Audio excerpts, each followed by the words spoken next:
You've got an interview for an instructional design job. First off, congratulations. But secondly, you're probably wondering, oh boy, what are they going to ask me? And more importantly, how am I going to answer? Well, don't worry, I've got you covered. Hey everybody, it's Jeff with YourLearningCareer.com.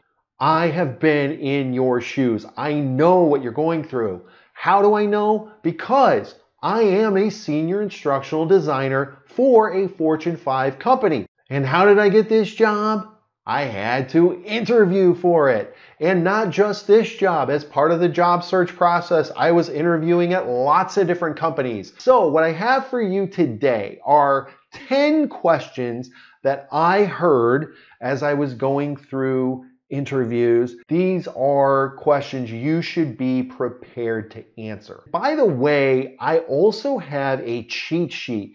I'm going to link to it in the description below. All right, question number 1. Tell me about your experience, or what experience do you have? That's almost always going to be one of the first questions you get in an instructional design interview, or any interview for that matter. You need to practice what you're going to say, because you don't want to be long-winded. What you want to hit on, highlights, but particularly you want to study the job description and hit on things in your background that directly relate to things they talked about in the job description. So like if the job description says that they want you to be working in a particular software, I would definitely mention that. You want to put in their minds that you are the right person for the job, you have the right experience for the job. Now, if you're worried about experience, you should check out, I'm going to link to it here. I have a video about getting experience in learning and development, so I'll link to that. Question number 2. What is your favorite aspect of instructional design? Now we're getting into a little more deep of a question.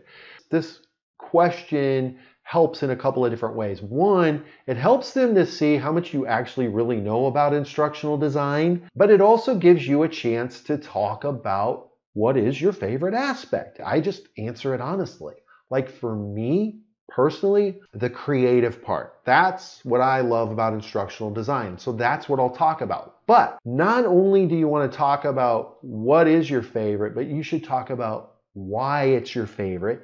And I would even give an example. Question number 3.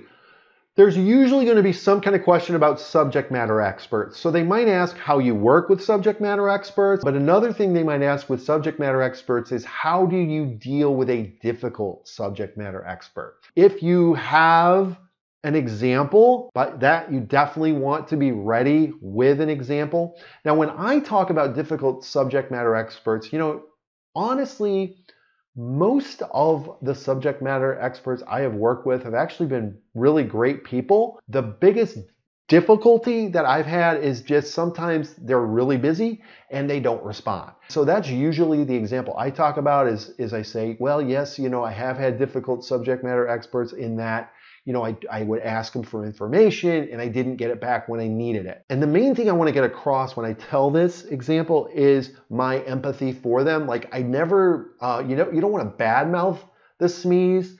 I always talk about how much I appreciate them and I empathize with the fact that they're busy. And I talk about what I did to get the information. So even though I'm dealing with these busy people, what did I do to be persistent and get the information that I need? So I want to show the interviewer, 1, I can work with anybody, and 2, I can be productive. Question number 4, what is your process for designing a course? Now this, I personally really like this question because this tells me that the interviewer is looking for more than just pretty stuff. I think a lot of times people get hung up on creating pretty PowerPoints or creating pretty e-learning courses and Storyline.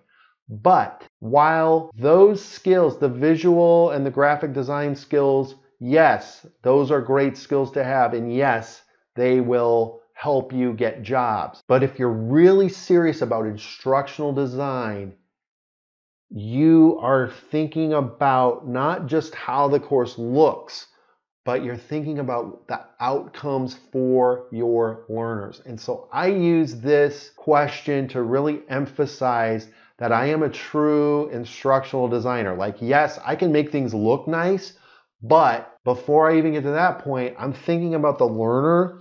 I'm thinking about what the learner actually needs.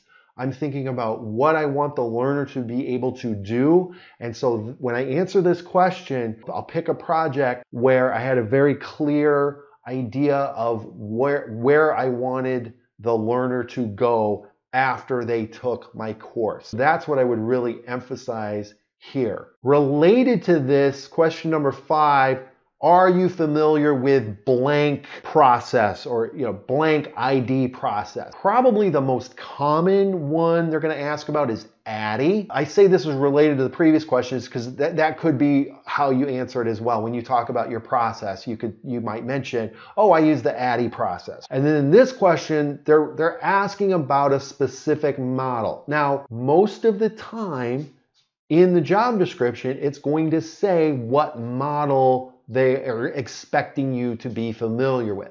So a lot of times it's going to be ADDIE, not always. So that's why you really want to look at that job description, and whatever the process is, you need to make sure you are familiar with it. And then to take it a step further, so I would not just say, oh yeah, I know ADDIE. I would follow that up with an example of a project where you used ADDIE or you used action mapping or whatever process they're asking about. But I would say, oh yes, I recently used blank process when I did this project. And then walk them through that because you want them to know that you know your stuff. Number 6, what is a project that you are most proud of? I love this question because, one, it gives me a chance to brag a little bit, but there's also a lot of things that you can kind of weave into this story when you talk about it. So for me, I had a course that I had created. It was a communication class where I used improvisation techniques to teach communication. That was a really fun class to design.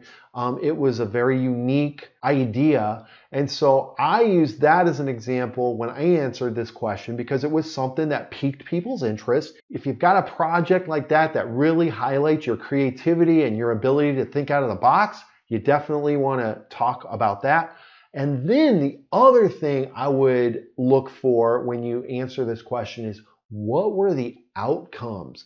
So if you can talk about a course that had really positive impact on the learners, like you can talk about, if you can say, oh, I'm really proud of my customer service course because afterwards the customer satisfaction went up by 10% or something like that, where you can have some kind of result like that is awesome. That's what they want to hear. So if you can weave that in as well, like some successful outcome. And even if you don't have hard numbers, if you just heard anecdotally that, after the sales training that I created, I talked to the sales manager afterwards and I heard how the sales had gone up, that kind of thing. That's a great way to brag about the impact of your training that you created. Now, not as much fun to answer is if they ask, what's a project you're not proud of? That was a question I got. And that one threw me for a loop. I had to think about it. But it actually, and it's kind of like the what's your biggest weakness question. It's like, nobody wants to talk about how they suck, right?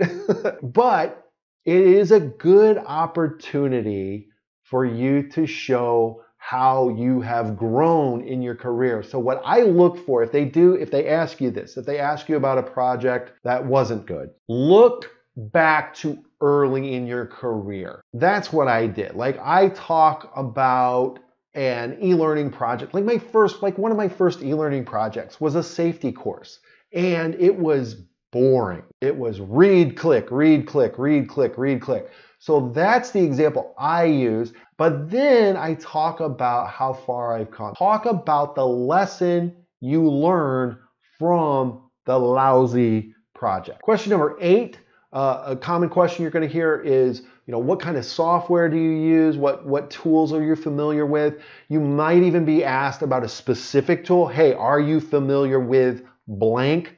So again, the job description will likely list out a lot of the software tools that they're expecting you to use, and I would just be prepared to talk about those tools. And if they ask you about one that you're not familiar with, that actually happened to me. One of my jobs that was a combination of training and instructional design in e-learning, they were looking for someone who knew Captivate, ideally. And when they asked if I had experience with Adobe Captivate, I was honest. And I said, no, I don't, but I am willing to learn. And I ended up getting called back for another interview. And guess what I did? In between the first interview and the next interview, I went and got a trial copy of Adobe Captivate. And I created a mini course. And I brought that to the next interview. It blew them away. They loved it. And did I get that job?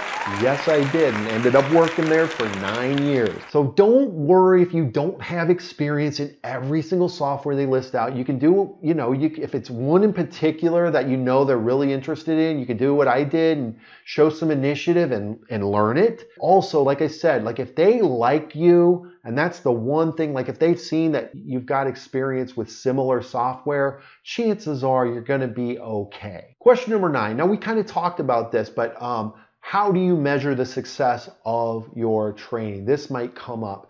I know for me, I am not always involved in the formal evaluation process as the instructional designer. Now, some places you will be, and if you do have, like if you're involved in a formal evaluation, by all means, use that example. You just want to make sure you have some kind of example. It might even just be smile sheets. If you're talking about instructor-led training, maybe you talk about how, yes, we did evaluations or surveys after the training, and we always got really high scores. So those are just some different things you can talk about when they ask about that.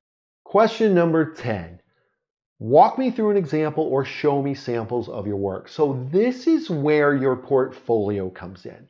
And the first thing I'll tell you is don't get all hung up on having a big fancy website to host your portfolio. For most of my interviews, the portfolio didn't even come up until I was in the midst of the interview process. And usually you're going to go through several interviews. So the first couple of interviews, they're trying to get to know you, they're trying to get to know your experience. And I have found that it's usually not until like a second or third interview that they're actually wanting to see my work. And when I was at that point, I had my work either printed and in a file folder that I brought to the interview, or I had it on my laptop in files and I'd bring them up on the laptop. So I didn't have a big fancy online portfolio. Now, I'm not saying that there's anything wrong with that. I mean, if you happen to have a website or you have a nicely, something that you can link to, that's great. But I'm just saying, if you don't have that, don't panic. With regard to the things you include in the portfolio, you definitely want to include your best work. Don't put anything in there that you're not proud to show.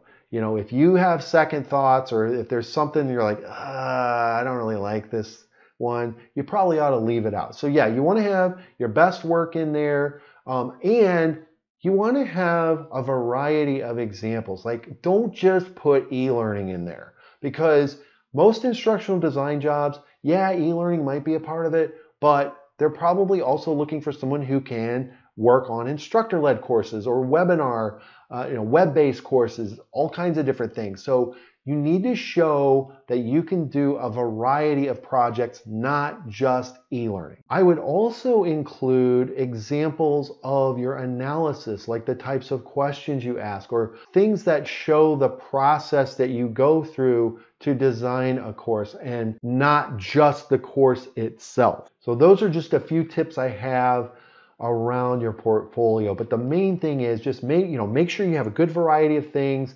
Make sure you have things that you're proud to show, and make sure they're all things that you can talk about and really give the full picture, the full story. There you have it. Those are my top 10 questions that you should be prepared to answer in your instructional design interview. If you found this helpful, I'd appreciate a like.